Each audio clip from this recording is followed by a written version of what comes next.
Praise the lord. ఈరోజు దేవుని వాగ్దానం సంఖ్యాకాండము 18వ అధ్యాయము 20వ వచనం. నీ పాలు నీ స్వాస్థ్యము నేనే. దేవునికి స్తోత్రం కలుగునుగాక.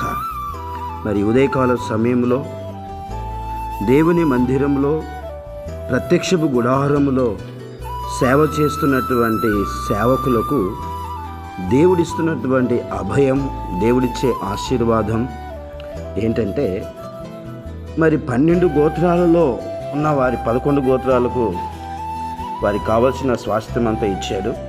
అయితే లేవి గోత్రానికి మాత్రం, అనగా గుడారపు సేవ చేసే వారికి మాత్రం దేవుడు అంటున్నాడు, నేనే నీ పాలు, నీ స్వాస్థ్యము నేనే అన్నాడు. దేవునికి మహిమ కలుగును గాక. అంటే ఉదయకాల సమయంలో దేవుడు మనకుంటే దేవుడే మన స్వాస్థ్యం, దేవుడే మన జీవితం, దేవుడే మన ఆశీర్వాదం. అందుకే దేవుడు అన్నాడు, నేనే నిన్ను స్వస్థపరచువాడు, నిన్ను రక్షించువాడును నేనే అన్నాడు. ఉదయకాల సమయంలో దేవుడు తన ఆశీర్వాదం, ముఖ్యంగా లోకంలో ప్రజలు డబ్బునో, ఆస్తినో, అంతస్తులో, బిల్డింగో ఏదో కోరుకుంటారు. కానీ యేసయ్యను కోరుకున్న వారి జీవితం ధన్యకరమైనటువంటిది.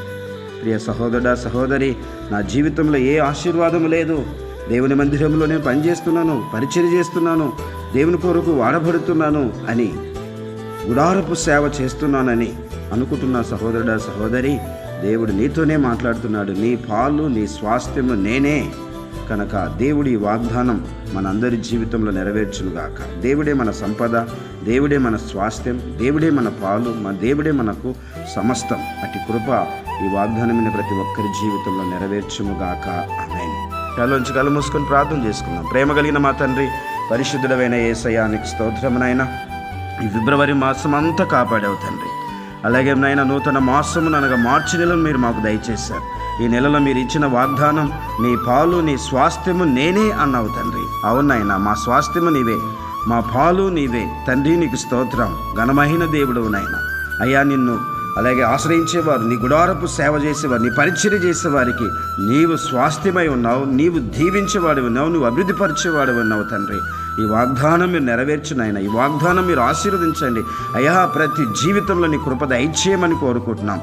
గుడారపు సేవ చేస్తున్నటువంటి నీ పరిచారకులు, నీ పనిచేసేటువంటి నీ సేవకులను ప్రభువా మీరు ఆశీర్వదించి, స్వాస్థ్యమై, ఆశీర్వాదమై, దీవెనై, రక్షణై మీరు అన్ని వేళలా నీ కృపాసని తోడుగా ఉంచి నడిపించమని యేసయ్య నామములో ప్రార్థన చేసి అడుగుచూ ఉన్నాము తండ్రి. Amen. God bless you. Like చేయండి, కామెంట్ చేయండి, షేర్ చేయండి, సబ్స్క్రైబ్ చేసుకోండి. దేవుడు మిమ్మల్ని దీవించునుగాక. ఆమేన్.